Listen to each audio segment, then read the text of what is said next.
Welcome to Discover You, an inspiring podcast exploring cutting-edge solutions to our everyday psychological challenges. We explore complex mental health issues and talk to professionals, experts, and renowned authorities at the forefront of transformative healing. Our mission is to educate and destigmatize, and to ultimately view mental health as a proactive quest for optimized living and equilibrium, rather than mere crisis intervention. Welcome to another episode of Discover You, our podcast exploring innovative solutions to issues in behavioral health.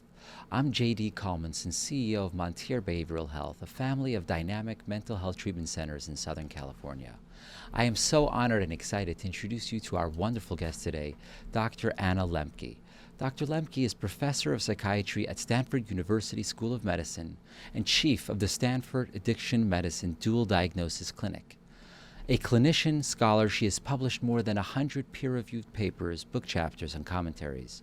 She sits on the board of several state and national addiction-focused organizations, has testified before various committees in the United States House of Representatives and Senate, keeps an active speaking calendar, and maintains a thriving clinical practice.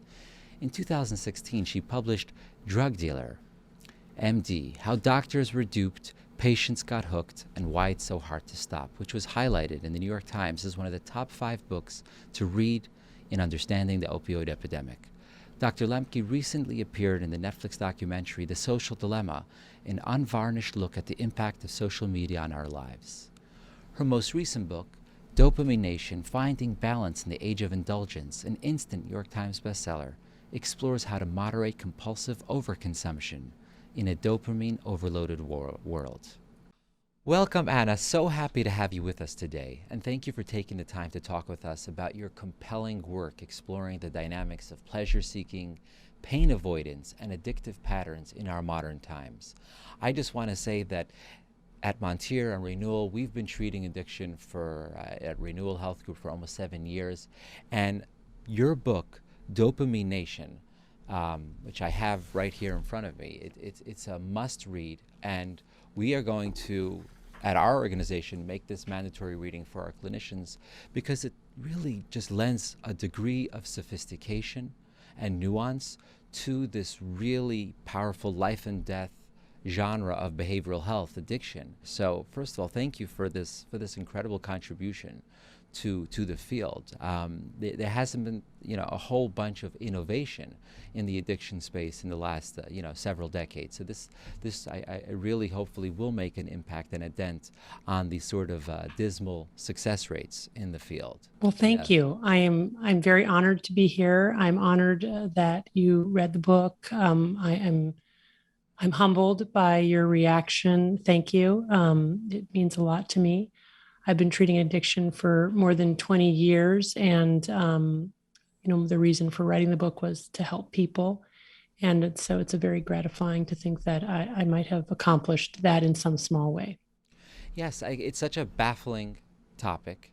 I think even in the AA terminology, it's something like baffling and cunning, and maybe yes. So it's a very elusive disorder, and you approach it with something really special and unique, which is compassionate competency. There is neuroscience. There is the complex neuroscience packaged in a way where the layman can appreciate it, can understand it, and there is the application and integration into a behavioral platform of change, of recovery. So it's not just the science, but it really draws it down. So let's jump right in. The beginning of the book, you really talk about how we are a dopamine nation. Even those who don't identify as being addicted to a drug of choice, to a substance, to something lethal and dangerous, we all are chasing dopamine as a society, as a culture in the Western Hemisphere, and specifically in America. I feel like a lot of the research that you've been doing is, or a lot of that portion of the book is referring to what we have in our country. Could you share with us a little bit about that? Sure. I mean, I think the hallmark of the modern age is the incredible overabundance that we live in. We now have access to all of our basic survival needs being met very easily.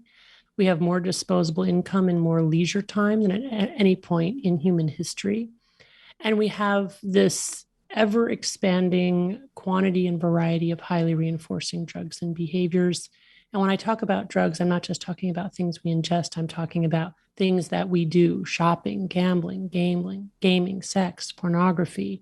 In the book, I talk about my own addiction to romance novels, the ways in which reading has now become drugified by the infinite quantity of books, the way that each chapter is engineered to end on a cliffhanger, the way that I can access those books at the touch of a finger through an e-reader, the way that Amazon gives out free books, because every good drug dealer knows the value of a free sample. So, we're living in this age of unprecedented access to highly reinforcing drugs and behaviors at the same time that we're highly insulated from pain, where we don't, in general, people living in rich nations don't experience hunger. They don't experience physical pain, cold, other forms of physical discomfort. And as a result, we've literally reset our thresholds for experiencing pleasure and pain. And I think that's a major source of our unhappiness. That's right. And even though you would think that with greater abundance, we would have a happier disposition and a more optimistic outlook, the reverse is true. Happiness is something that is being chased after. The most popular courses in Harvard and Yale haven't been in business school or in any other of the sciences. They were both respectively courses about happiness. So happiness is something that we are clearly chasing, but it seems that it's a futile exercise because it's not something that's going to be externally stimulated and generated. It does really have to come from a very deep place within. But if we're so busy running away from that deep place from within, there's going to be a very hard time getting there. I think it was Yogi Berra once said, the hard thing about not knowing where you're going is that you'll never get there, So Yeah. is the pursuit of happiness a positive trend, or is it something that maybe we should repackage and present it in a different light altogether? I think it's important to have compassion for ourselves around this problem because we have been designed over millions of years of evolution to reflexively approach pleasure and avoid pain. We don't need to think about it. We do it instinctively, and it's what's kept us alive and thriving as a species over the millions and millions of years of evolution. The problem is that we are in a time of unprecedented wealth, abundance, access to pleasure, such that this age-old mechanism, which was so previously adaptive, is now the source of so much of our suffering. And so I do think we need a major reframe. The ways in which we try to pursue happiness, which I think in and of itself is perhaps not a bad goal, except that when we think about happiness in the modern age, what we're thinking about is, how can I relax more? How can I have more comfort in my life? Or how can I even feel high? And if we pursue those things, then happiness itself will become more and more elusive, because we are just not designed really for happiness in a fundamental way. We're designed to be strivers. We're designed to have a goal. We're designed to tolerate an enormous amount of pain in pursuit of something else, not happiness. So, but at the same time, we're reflexively wired to approach happiness and avoid pain to survive. So it's very much a paradox. Very interesting. And just to give our audience a complete picture of the unique relationship that pain and pleasure have, maybe you could just give us a brief description of that, the relationship that they have, and how we're constantly trying to create a sense of equilibrium to create a balance between them. Sure. So one of the most exciting findings in neuroscience in the past 75 years is that pain and pleasure in the brain are co-located, meaning that the same parts of the brain that process pleasure also process pain, and they work like opposite sides of a balance. So if you imagine that in your reward circuitry, there's a balance like a teeter-totter in a kid's playground.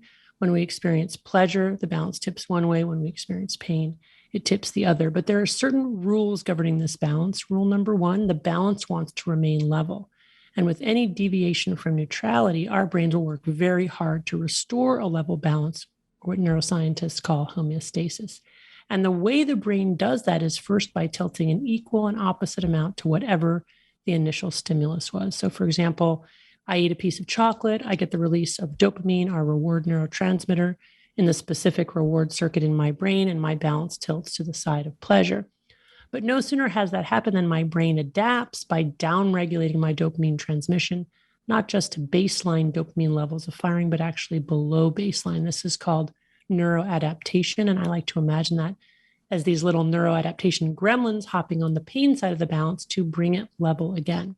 But the gremlins like it on the balance, so they don't get off as soon as I'm level. They stay on until I'm tilted an equal and opposite amount to the side of pain.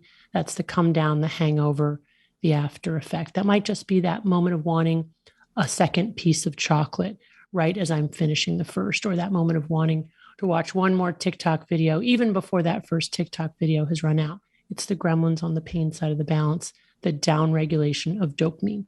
Now, if we wait long enough, those gremlins hop off, homeostasis or a level balance is restored, and that urge to repeat the behavior goes away. But of course, there's still that moment of wanting, which if we have ready and easy access to more of our drug, we will naturally reach for it. So what happens then? This brings us to the second rule of the balance, which is that with repeated exposure to the same or similar reinforcing stimulus, that initial deviation to pleasure gets weaker and shorter, but that after response to pain gets stronger and longer. In other words, more and more gremlins start to accumulate on the pain side of the balance until I have enough gremlins to fill this whole room. And now they're camped out there, tents and barbecues in tow. And that is what happens in the brain as people become addicted. They essentially change their hedonic or joy set point such that they end up in a chronic dopamine deficit state. So now they need more and more of their drug, not to get high and feel pleasure, but just to level the balance and feel normal. Other more modest rewards are no longer rewarding because they can't outweigh the gremlins camped out on the pain side. And when we're not using our drug, we're walking around in a state of withdrawal. And the universal symptoms of withdrawal from any addictive substance, including our iPhones, are anxiety, irritability, insomnia, depression, and craving. Right, right. And one of the things that you reference in your book, which is a well-known is a well-known fact, is that biological genetics can play a factor, at least in increasing the risks of a child, and making that child more susceptible and vulnerable to addiction. Now, I just want to get into that for a moment. Is that risk factor purely genetic? Does it have anything to do with the environment that the child was brought up in? Say that the parent recovered or is in recovery from that addiction before the child is born. Say, for example, the parent has an addictive personality, but circumstantially has never become addicted. Does this still increase the risk factor for the child, rendering the child more susceptible and vulnerable to addiction? The short answer is yes. There's a biological or inherited vulnerability to addiction that is independent of the environment that you're raised in. This is based not just on family studies, but also family studies of a child who is adopted out of that family at birth to a family where there is no substance using or no addictive kind of culture. So we do know that if you have a biological parent or grandparent who is addicted to alcohol, you are at increased risk of becoming an alcoholic yourself, even if raised outside of that alcohol using home.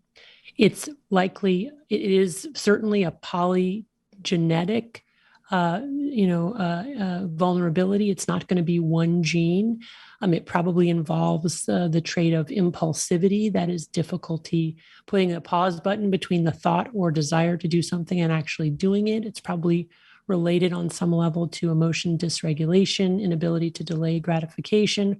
On the other hand, I will say that some of the people with the most severe addiction that I've treated in my career have been people who were very, very good at delaying gratification, highly successful people in their career for whom the addiction became the thing that they rewarded themselves with after a day of delayed gratification.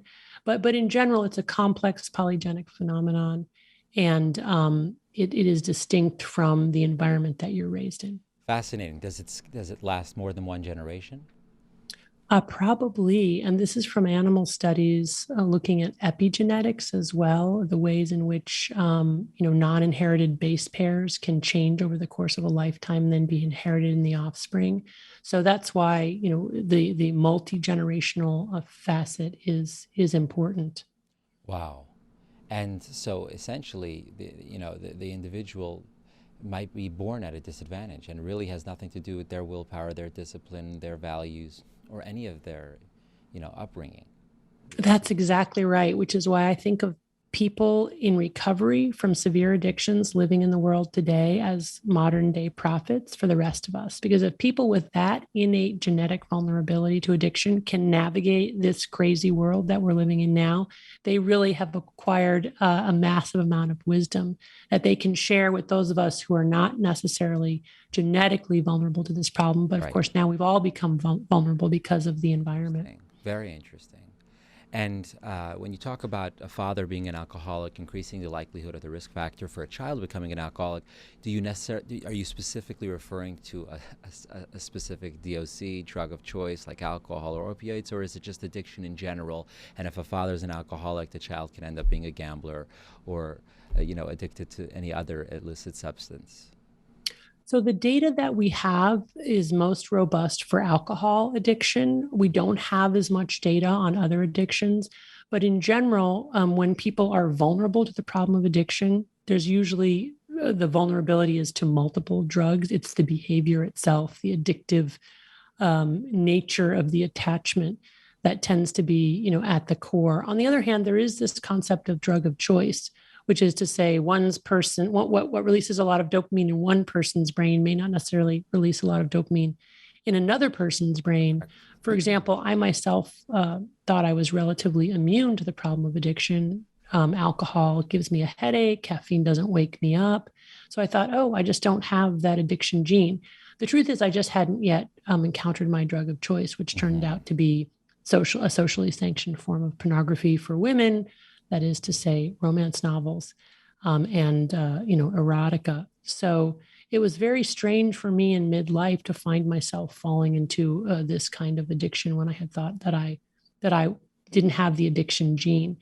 And my point there is that we're now living in a world where not only are there more abundant and more potent forms of traditional drugs, but we also now have drugs that didn't exist before. We've drugified human connection through social media. We've drugified games. We've certainly, made sex addiction more potent. We've drugified shopping. We've drugified food. We have things like video games that didn't exist before. Right. So we've got more and more people vulnerable to the problem of addiction because we have so many more drugs. That's right. One of the things that fascinated me about your book is this ancient debate within the recovery community about whether it's possible to fully recover or you're constantly in recovery, whether you subscribe to the AA community's values and cultural sort of sentiments that you constantly identify as an addict, whether it's 10 years later or 30 years later, or whether you take some of the alternative methods of intervention and treatment like medication-assisted treatment or some of the more scientific ones, whatever they might look like, and the belief inherent in them that it's possible to fully recover.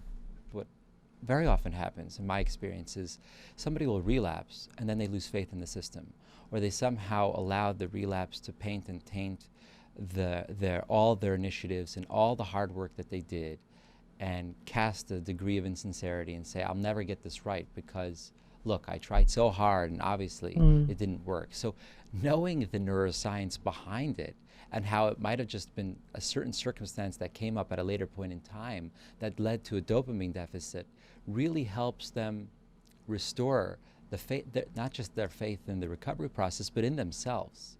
Just understanding that there were so many variables and nuances here that are at play.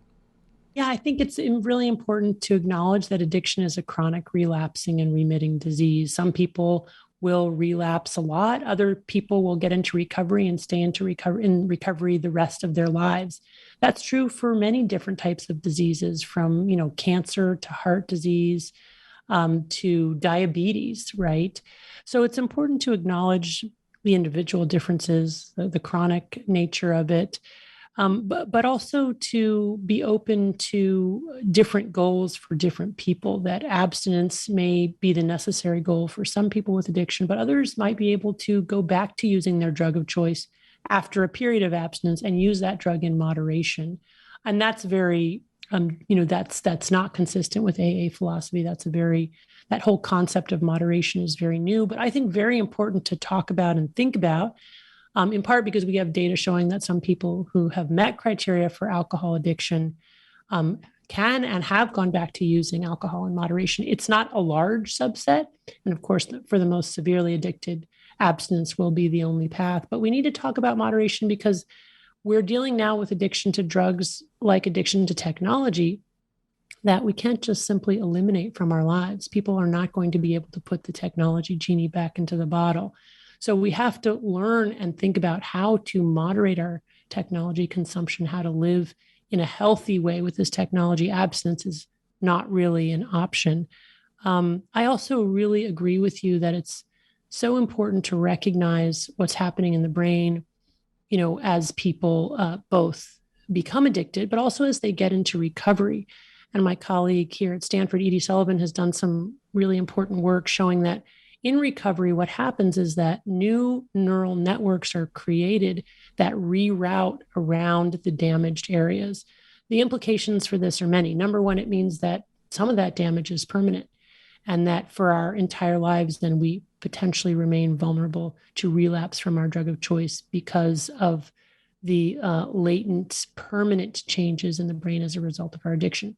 But the hopeful story is that we can overcome that and we can create new neural networks that go around those damaged areas. And that's essentially what recovery work is all about, restoring those new neural networks. I also agree with you that, even if a person relapses, their time in recovery is never lost. They had that time. They knew what it felt like to be in recovery. They can always hearken back to that as a kind of a touchstone to empower them and give them hope. And they know what they're shooting for. They know what it felt like. So that's time that's never lost. Have you seen any indicators to help, let's say, a clinician be able to identify a client sitting in front of them, and this is somebody who could potentially recover fully versus this is somebody who we have to really convey the recovery process as being long-term and perpetual because they possess indicators that allow us to believe they'll never be able to fully recover? In other words, having that knowledge, if we can somehow identify, what category they might belong to, would immensely help the intervention, the treatment, and what the standards of aftercare ought to look like when we try and help them recalibrate and go back into the world. Well, the qualitative differences that I've observed between people who get into robust and long-term recovery and those who are less likely to do so are not something that you would necessarily read in your average textbook. What I have observed over more than 2 decades is that the way that people tell their autobiographical narratives has a huge impact on whether or not they are able to get into and stay into recovery. And here's namely what I've observed, that people who tell stories in which they remain the victim of other people and circumstance as the explanatory engine behind their addiction are people who are not going to get into recovery.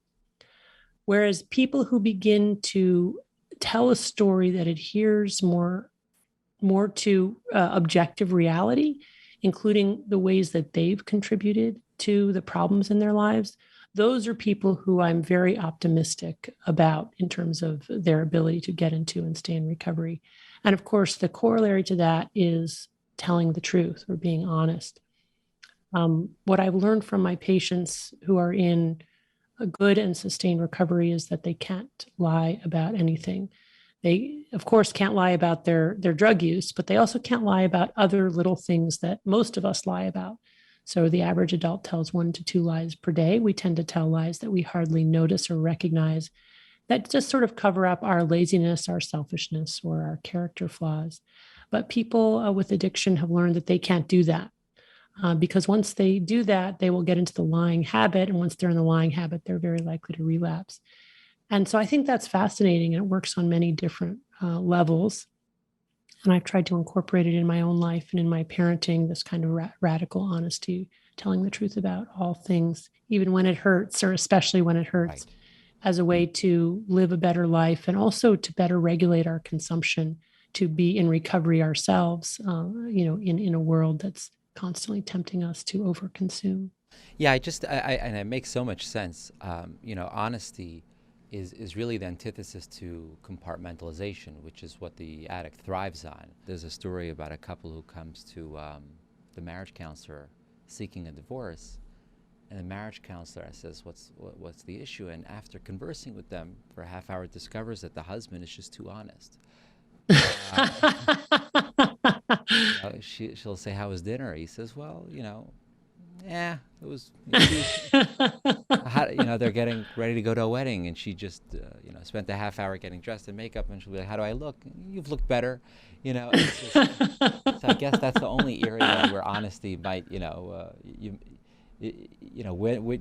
the ethical sort of component about how you make other people feel. And the truth is that it does have a lot of resonance for addiction, because a very common question that addicts will constantly have is full disclosure, whether the full disclosure will pain somebody to the point where is it worth it? Do they have the right to tell somebody information that will just permanently ruin them emotionally for their own recovery?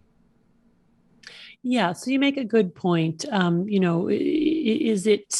Is it a good thing to tell the truth if in doing so you're harming another? And I think that's generally not a good thing. The problem is that we are very good and very quick to rationalize our lies as protecting other people, when really what we're doing is protecting ourselves. So it can be a very slippery slope, and it's the lies that we tell that protect ourselves that really are the very pernicious lies that lead to a lot of harm to ourselves and also harm to others, Yes. Both in the short and the long run. We're trying to stave off the consequences of our transgressions or our foibles, our mistakes, or selfishness. And in doing that, we almost always compound the misery going forward. So we lie so reflexively.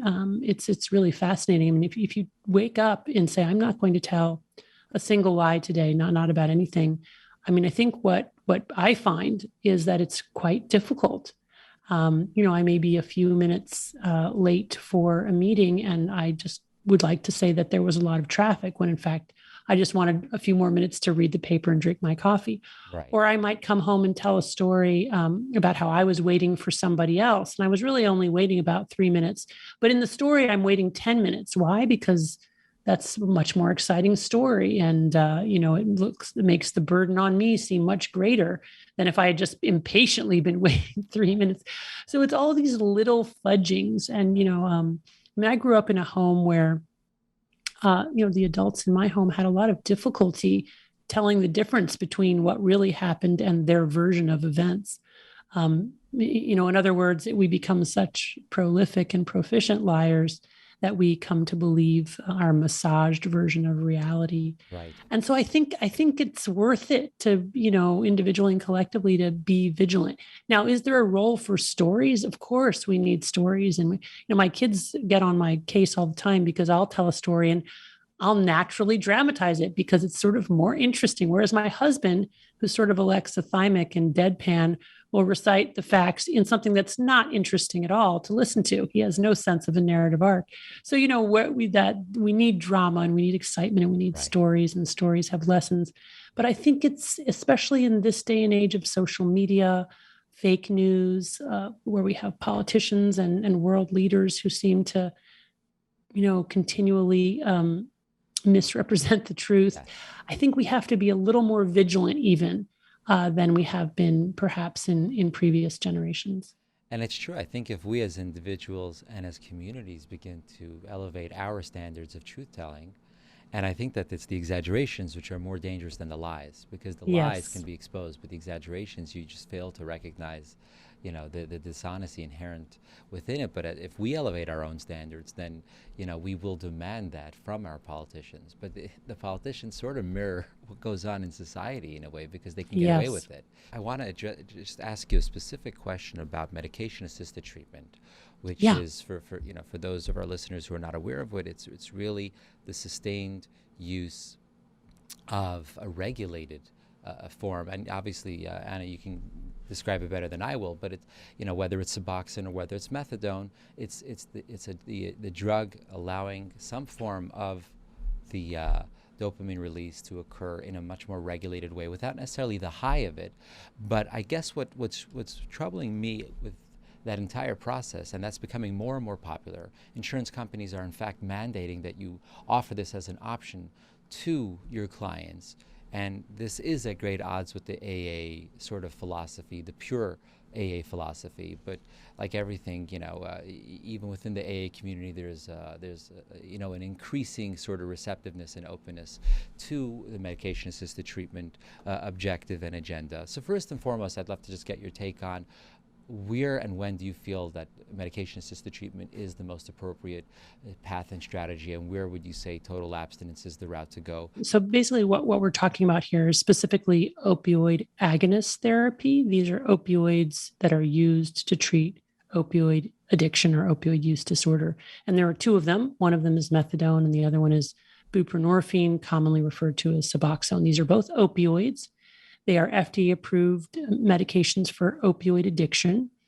They have some of the most robust evidence to support them. If you look at all different treatments for addiction, and then you look at opioid agonist therapy, they have been shown to be effective across geographic locations over decades. And if you think about it from the perspective of neurobiology, essentially what's happened is that hypothetically, there are some individuals who have a broken pleasure-pain balance. That is to say, after repeated exposure to their drug of choice, opioids, they end up with so many gremlins on the pain side of the balance that they're kind of stuck in that dopamine deficit state. And even with sustained abstinence, the gremlins don't hop off. So that means those individuals are walking around in a constant state of craving, withdrawal, anxiety, depression, irritability, unable to move forward in their lives or engage in other recovery work, because every moment of every waking day, they're struggling with withdrawal. So what do these opioid agonist treatments do? They essentially restore homeostasis or a level balance. It doesn't get these individuals high. It just allows them to be back at homeostasis so they can then engage in the rest of their lives. You ask a very good question. Why is it that the gremlins don't just respond to those drugs and hop more gremlins on the pain side balance? Sometimes they do. So that's one of those sort of well-guarded secrets in addiction medicine, that for a small subset of individuals, they actually do need higher doses of methadone and buprenorphine over time in order to get the same effect. But for reasons that we don't fully understand, most people can have a stable dose. Most people with severe opioid addiction can have a stable dose of their methadone and buprenorphine and don't need to increase it over time. I think it probably has something to do with the very long half-life of methadone and buprenorphine, which is also why they are effective for opioid addiction, because what's so pernicious about addiction is this constant fluctuation of intoxication with rising dopamine levels, followed by plummeting dopamine levels, then withdrawal, the dopamine deficit state, then the craving and the drug seeking that takes all of our energy and time. But what happens with buprenorphine and methadone, they have these really long half-lives. So people get out of this constant cycle of intoxication and withdrawal, and they get a steady state in their bloodstream, which then allows them to not be focused on drug seeking and on opioids, and allows them to turn outward and engage more fully in their lives. And that's essentially how it works. Fascinating. You reference in the book a tension that really exists in the behavioral health and addiction recovery community as a whole, with neuroscientists, psychiatrists, and professional clinicians, sort of looking at the efficacy and the power of the AA community, even though the principles therein are not necessarily scientific and are not necessarily sanctioned or being advocated by the clinical scientific community. And I mean, at one point, you even encouraged the client Jacob to pray, because that for him was going to work. How do you sort of reconcile this fascinating phenomena where within behavioral health, the most prominent, or I shouldn't say the most prominent, but one of the most vocal and powerful movements is this sort of spiritual set of principles that seems to have such an incredible impact on folks who struggle. Well, I mean, I have seen in my professional life and also experienced in my own life the power of spirituality and the power of turning to a higher power for healing and succor and guidance in life. One of the things that attracted me to addiction medicine is it may be the only area left in medicine where it's okay to talk about spirituality. Yeah. And so that's very lovely that we get to do that. Spiritual transformation, as you know, is a cornerstone of the AA philosophy. And I've just seen so many times that it's the spiritual aspect that allows people to get into recovery. One of the founders of AA, Bill Wilson, actually wrote to Carl Jung, the famous psychoanalyst, to ask him what his view of addiction was. And Carl Jung said, I think it's basically a yearning for God. And that when people are not in connection with God, however they define that, then they look for a kind of a replacement spirituality through drugs and alcohol. And Carl Jung's famous saying was spiritus, which is the name of alcohol, contra spiritum, which is this idea that we're using spiritus or alcohol to fill the emptiness that we experience because we are not living with any kind of connection to a higher power. So I think it's really important. It doesn't have to occur within the context of AA. I have people who are attached to various faith organizations, specific religions, and actually find that as a better spiritual source for their recovery. But I do think that ultimately neuroscience will also show us the level at which spirituality is really fundamental to a life well lived. I think we're eventually going to understand that. Even within the broader mental health space, not necessarily just addiction. Yes. I think so. I mean, I think this incorporation of Eastern traditions and mindfulness, which has now become sort of like a psychological practice rather than a spiritual practice, but as practiced in the East, it's a religion.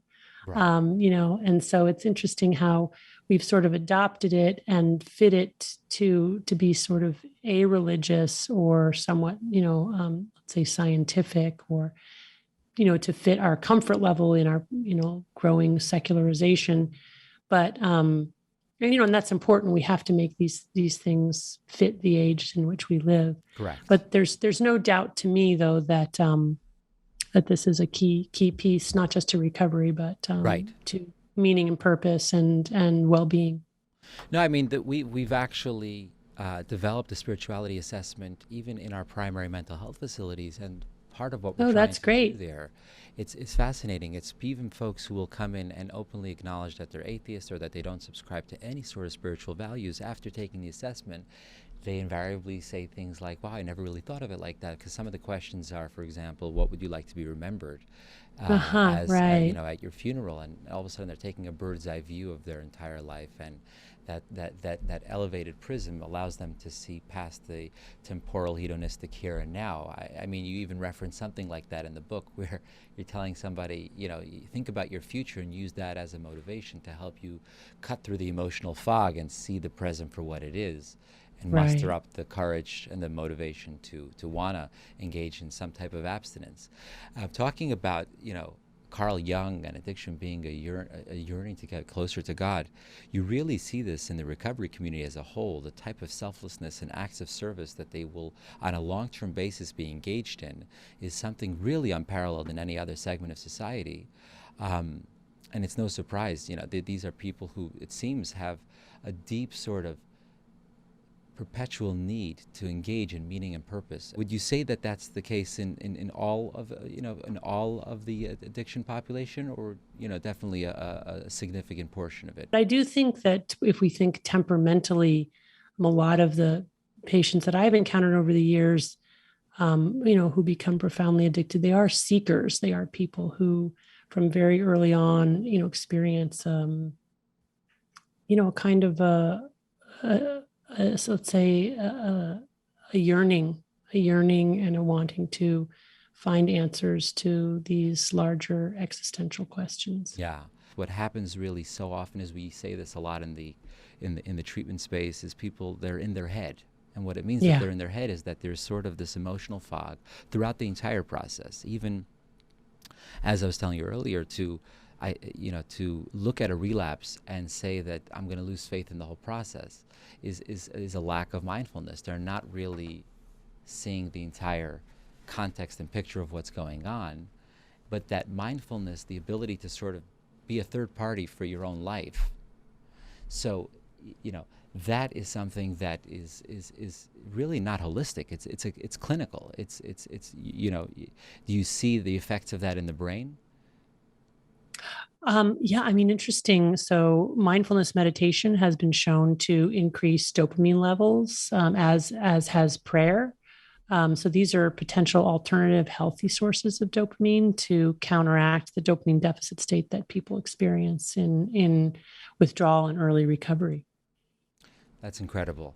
And then you talk about the binding, self-binding, and that's really your solution to the dopamine nation, to all the problems that we're encountering. Could you give a brief synopsis of, I know that there are several steps, but somewhat of a brief synopsis to how we deal with this real crisis?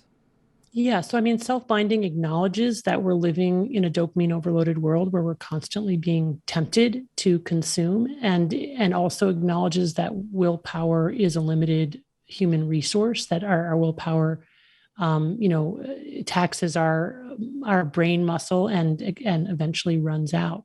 So we can't rely on willpower, and we're living in a world of incredible temptation. So we essentially have to create both literal and metacognitive barriers between ourselves and our drug of choice, so that we're not constantly being triggered and tempted and having to rely on our willpower. Also, these triggers alone release a little bit of dopamine, followed by a dopamine deficit state. So they're a little bit of that whole cycle of the pleasure-pain balance and the gremlins on the pain side. And we don't want to continually expose our brains to that kind of fluctuation. So we create barriers, and those barriers can take the form of using time as a construct. For example, saying, I'm not going to consume this drug until this point in time at my birthday, or at this celebration, or after I finish my exam, or after I graduate, or after I get this work project done. That's one way to use time as a construct. Or even just within a given week, if the goal is moderation, I'm only going to use on these days of the week. I'm only going to use for this amount of time, or in this time window. I think with technology, this is really helpful. For example, saying I'm not going to get onto my devices until after I've exercised, made my bed, eaten breakfast, brushed my teeth, and then I'm going to get on my device. So it's a way to use that kind of sort of a future time or finish line construct. We can use literal geographic barriers, where we literally do not keep our drug in the house. So this is very common: no potato chips in the house.